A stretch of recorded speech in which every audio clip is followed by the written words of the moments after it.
Broadcasting from the business capital of the world, this is the Podcast Business News Network. I don't know if I should be concerned here, but Kathy says that she's going to be asking me some personal questions later. We'll get to that. I'm an open book. I'll tell you whatever you need to know.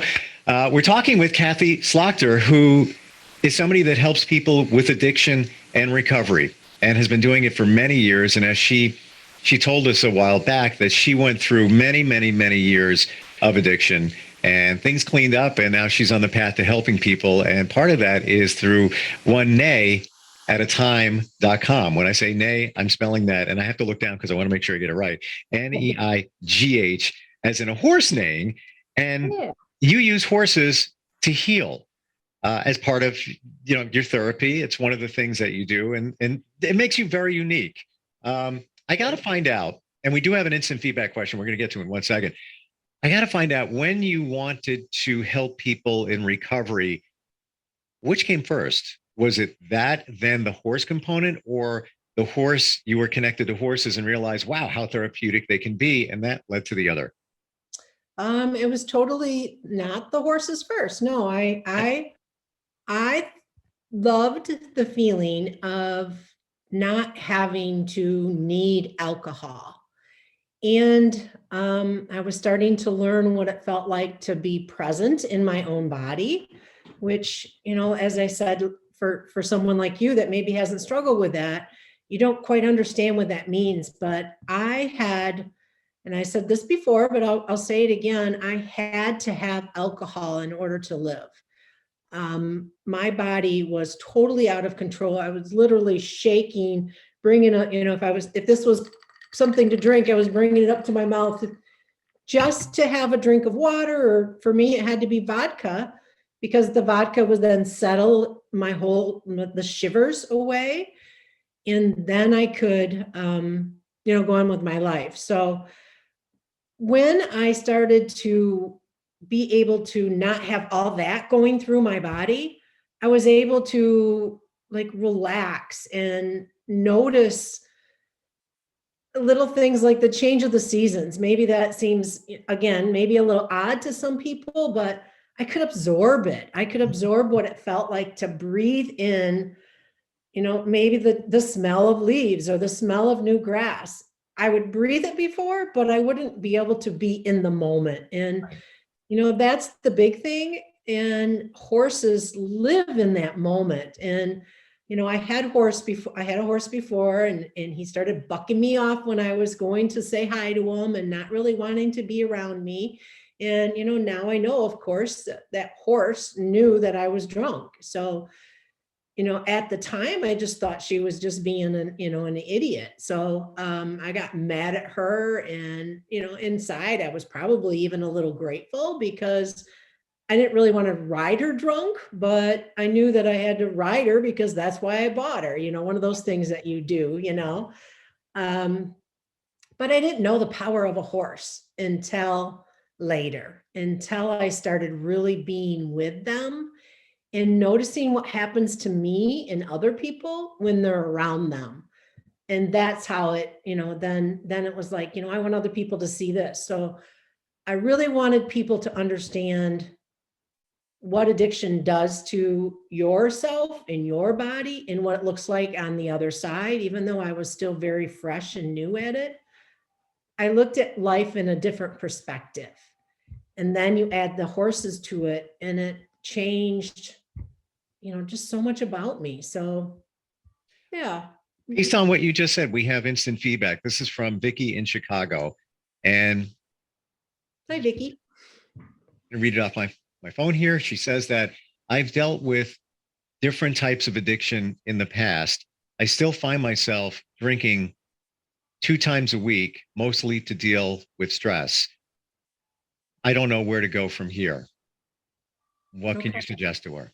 Yeah. So, Vicky, one of the hardest things I think in our life is to change a way of reacting to circumstances. And it's hard to talk to people when they are drinking. So I'd rather, if I were to talk with her, it would be when she's sober, of course. But we have to figure out together what your triggers are. What makes you pick up that drink? And your why to stay sober has to be stronger than your why to get drunk. So getting drunk is a way of saying, and excuse my language, but I use it, fuck it. This is a moment of fuck it. I'm not going to care, or I can't care, or I don't think I can care. I can't have those emotions. I don't want to look at it. I don't want to be a part of whatever it is that she's choosing, you're choosing to drink. So working with me or working with the horse helps you to relax and get into your body and figure out what it is that's making you drink. Once you take that drink, your willpower is gone. They always say, you gotta try harder. You have to have more willpower. Well, that's true if you're sober. Then you have the willpower. But once you put that poison, I put that poison into my system, then I have no control over how much I'm going to drink. But if she drinks twice a week, she's given herself only 3 days to really clear it out of your system. And what happens is I'm guessing you start to feel better. You start to feel more alive. You start to feel like, maybe this isn't so bad. So then you drink again. And then you're back down to feeling like crap. So the cycle of 3 days has to be 4, and it has to be 5, and it has to be more. And once you start getting a few more days in, then, the chance to really look at what's going on inside of us and why, what makes me drink. And that's important, saying out loud and talking to somebody about it, is huge. That's, one of the things. I went to rehab for 30 days. It's because I needed 30 days to stay sober. And I couldn't seem to do it on my own. And, I didn't have anybody else to talk to. I didn't have anything. I didn't know about sober coaching. I didn't know about sober recovery. I didn't know about life coaching. I didn't know about any of those things. But, if I would have called and talked with somebody about all the things that were going on inside of me, and sometimes we don't even know. And that's my job, is to help you figure out what and why. Yeah. And even when we say, you drink 2 times a week, call it excessively, that could be even 3 in 1 week. Sometimes you lose track of it. And to your point, making those days in between longer. Do you find that when you have that period in between, if you go 1 extra day, that it's in your mindset that you've hit a plateau? Like I've progressed. I've gotten 3 days in there. I've gotten 4th. Then I drank again. Are you cognizant of it at that time, or it just is what it is? I think that you get more and more cognizant of it. More and more you see yourself on the other side. Is it good to go 3 days and drink again? No, obviously. If you have a problem with alcohol, the best thing to do is to drop it out of your life. Even if you could go 30 days, that's a big thing. Go 30 days and work with somebody through that 30 days, then you have a chance to really make big decisions. You can say, what does we can doc, what changed in your life? What did you feel changed? Why, what was the circumstances when you thought about it? What did your body go through as you were getting yourself through that day or through that moment? When you got pissed off or mad or angry, what happened to your body and how did you handle it? Maybe, I have this little bitty squeeze thing. Maybe you need to squeeze some toy, maybe you need to go for a walk. Maybe, if you're spiritual, maybe you pray, maybe you, you put up music and you start dancing. You got to get yourself out of that spurt of, I can't go another minute without drinking because it's the only thing I know that's going to help me through this. We got to figure out what the other things are. And they could be a long list. It doesn't have to be, oh, she just says don't. That's not what I do. I don't say just don't drink. It's a lot more than that. And there's, that's the big thing, is figuring out what makes me need a drink. And that's what she feels. I'm sure Vicki feels that way, is I need it. There's no other way around it. I need it. Well, that's the lie that you're telling yourself. That's your story. Let's change your story. Let's change let's change your perspective. Kathy, what's your anniversary date? February 11th. It's coming Coming up. up. 10 years, right? Yeah. Yeah. That's so big for me. And congratulations. It's fantastic. And look at what you've done. Yeah. And you've turned things around and helping people. What was your trigger? I'm curious to know what triggered your drinking during that period. Oh boy. I said before, it was one of the things was my temperament. I hated being uncomfortable in new situations. I hated being afraid to talk to people or to call people, or going out to dinner with 5 people, and a couple of them I knew and a couple of them I didn't. I would have a lot of anxiety. I would start to turn red even. I would walk back and forth. I would feel my stomach, my stomach would get all upset. And, it's a simple little thing, having a dinner with a couple people, no big deal. But I had to go through all those things, body anxieties, just to have dinner with a couple people that I didn't know, because I wanted them to see me as a strong, competent person. I know that now, but I just wanted to be comfortable. I didn't want to struggle to find a conversation with them. And, Which, that was, by the way, probably wouldn't have happened. And that's what you were thinking. It's almost, you go to dinner with 2 people, 3, whatever, you've never seen before. They're friends of other friends, whatever. There's never a lull in the conversation. Everybody's always carrying around. But if you have that in your head, that I don't want to be at that moment. Yeah. I have to be the one that brings up the conversation. I have to participate. Everyone's looking at me because that's who I'm looking at, is me, Right. so. But we know they're not, everybody's all together doing Exactly. Yeah. Yep. Yeah. Yep. But by you drinking, you became a more elevated, more in your mind, fun person. Yes. Yeah. Yep. I started to like that person, at least I thought I did, until of course the next morning when I wake up and I lost half my night because I blacked out. And, at midnight was the last drink that I remember ordering. And I didn't get home until 3 o'clock in the morning. What did I do between 2 and 3? I'm sure I wasn't the life of the party the way I want to be the life of the party. I ended up being the idiot of the party instead, And usually you're the life of the party. It depends on your body, but maybe you have 3 drinks. It's like, I'm having fun. Yeah, this is good. But you need right. to stop. I wish I could have, I could never say 3 drinks was where I got comfortable. Yeah. And that's enough. I'm just going to stay at this 3 drink level. I never was at that. I couldn't stay at that level. I always had to go to 4, 5, 6, 7.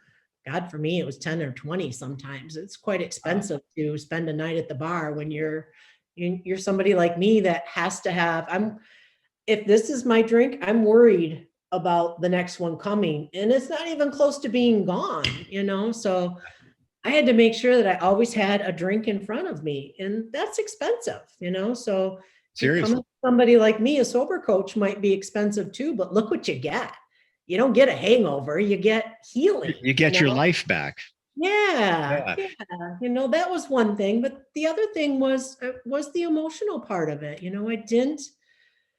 I had a lot of things going on in my life that I didn't like. I had a lot of great things. I'm not going to say my life was crappy, but there was a lot of things that I never really looked at. I never looked at, the death of my dad. It's his birthday today. He would have been 85. Oh my gosh, I can't believe you said that.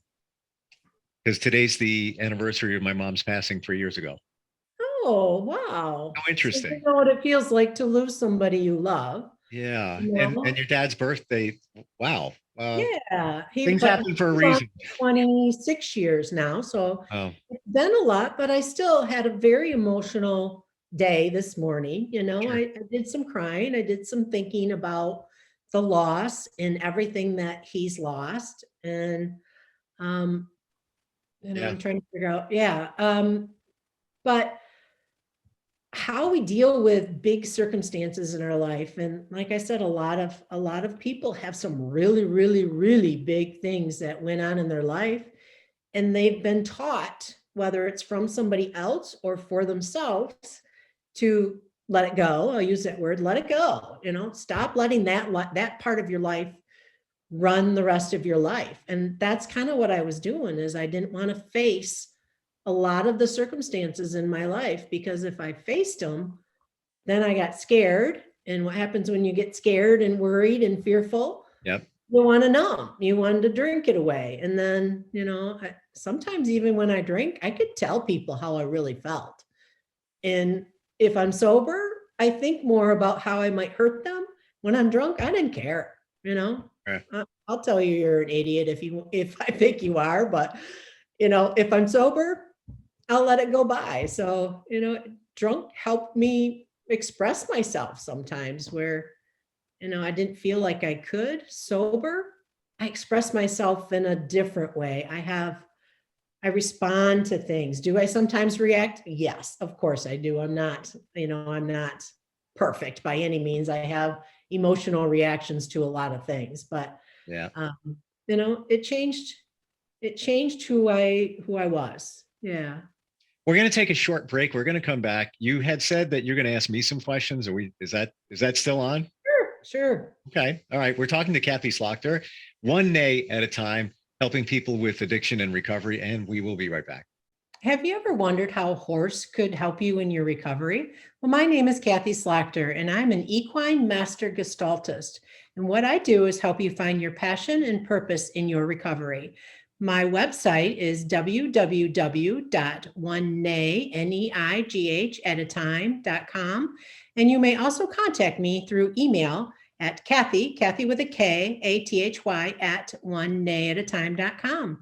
Can't wait to hear from you, and I'll see you in the barn.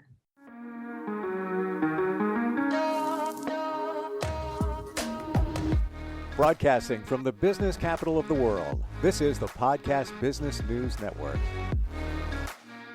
We are with Kathy Slagter today, and she's a recovery coach helping people with addictions and get past them. And her website is oneneigh@a-time.com. So we've covered some things so far. You said you had some questions for me. I have no idea what this is about. Yeah. But I'm open to anything here. Okay. We're kind of going down the line of temperaments. We get into that. And, as I said, one of the big things is I was an introvert. Mhm. So all right, guys. And you said it before that the dogs would probably say something. Yep. All right. Hey. Okay. So, for you, do you know if you are an introvert or an extrovert? Do you know that side of you? If you are going out to a big party, do you like being the life of the party? Or are you someone that sits in the corner and finds somebody to chat with and just relax? I don't want to ride the fence just because I can't decide, but I feel truly that I'm in the middle. And there's a term for it in between introvert and extrovert. And I think I'm in the middle. Sometimes I like the attention and have fun. Otherwise, I like to branch off and, talk to a couple of people. Okay. All right. So for that with you, if you get an invitation to a party, let's say, Sure. and one of the things, you get it in the mail and you're really excited about it and you can't wait till the party comes and you're ready to go. The day comes because you're in between. So the day comes and there's a possibility that now you've had a big day, you've worked hard, and you would like to stay home. So you have to then call sorry. And say that I'm tired or I'm not gonna make the party. Yeah. So then you decide to stay home. So you have to make that decision between yourself. So if you were maybe in your addiction part of yourself, or the one that has to push yourself up to go to something else, then that's the side of you that will come out and go to somewhere and get there. Right. Mm-hmm. So, what do you do when you have to make that choice of going or not going, knowing that if you don't go, you'll disappoint somebody or somebody's expecting you to go?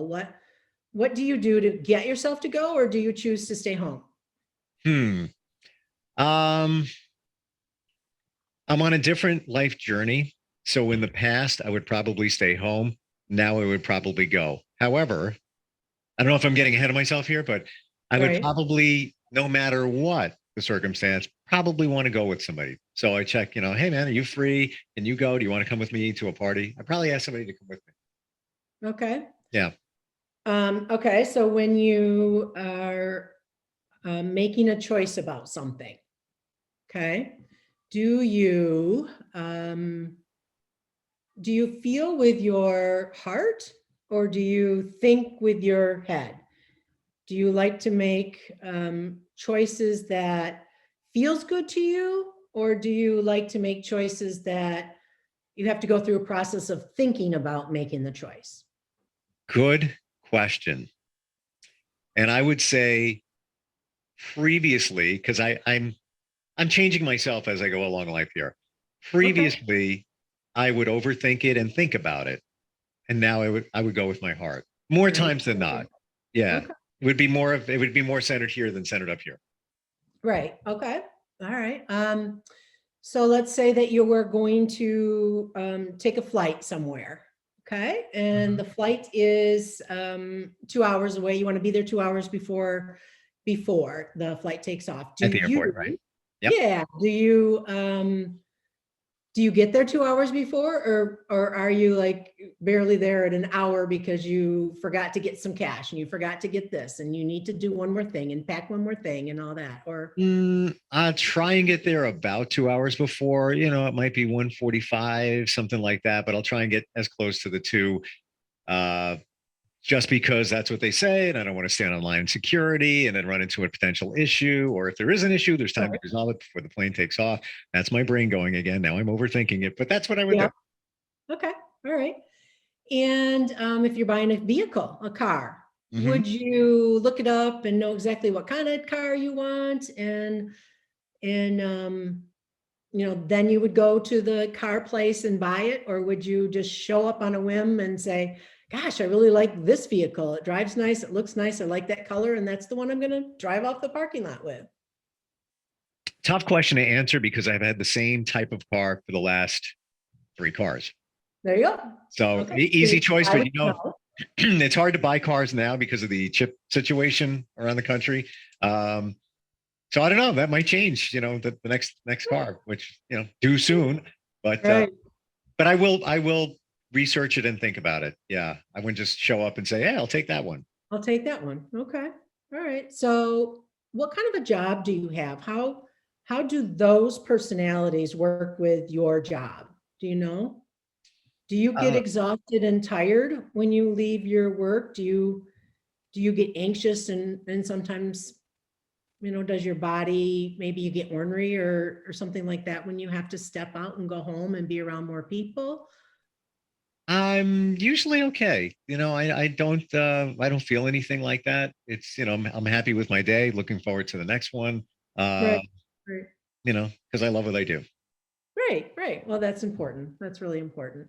So I guess what I'm getting to is we'll go through a little process like that. But when we figure out what your temperament is, then we'll dissect into, and this can be done Zoom or with your horse. Sure. So dissect into all the little categories because we are actually born with a certain temperament. And horses have a certain temperament too, which is kind of interesting, another line to go into. But that's kind of how, I can pick and choose which horse that I want to co-partner with is sometimes their personalities and what I might be working with you on. So if I already knew that you were in between an introvert and an extrovert, I'd make sure that I picked a horse that was somewhat similar to your views. And, that's the fun part is we get to figure out many times we're asked to do something, maybe it's through your work, to make a list. Let's say a list person. I need to make all these lists about everything I want done. And your employer wants to see the list done and checked and everything.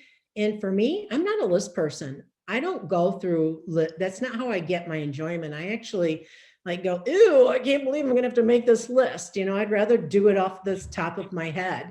It's funny you should say that. Asking that of you, how that changes that changes you during the day. And then you have to become a different you at home, but I can understand those two sides of myself. Yeah. And I get on myself. So that, that's just kind of kind of a little blurb of what to do with your temperament and how to make your life better. I Understand honestly, who you I are. love it. We're just about out of time, but I do want to, you made me think, and I think you made a lot of people think about how they process things.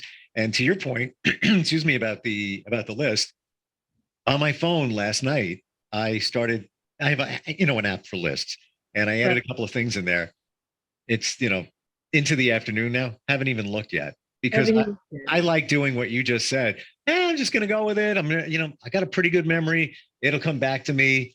But to be very honest, I don't even know it was on the list what I put on last night. Right. And But it now, goes into your head. Yeah, it does. yes, go but into- but now I'm thinking about it. It's like, well, what did I put down there? It's probably something important. But we'll get to that at some point. Kathy, great talking to you. Love the work that you do and how you help people. Again, what's your website? It is oneneighataTime.com. So www.oneneighataTime.com. Neigh, horses Winnie and Neigh. So come join me. I'm Facebook. I'm Kathy at Kathy at One Neigh at a Time. You can email me. Love to hear from you, and let's move you forward instead of backward in your life, and that's important. Yep. For all of us to do. And we always end with those 3 words. What are they? Let it go. Let it go. Yep, Yeah. absolutely. Thanks, Don't Kathy. carry it around. We'll talk to you next time. All right, sounds good. Thank you. Thank you.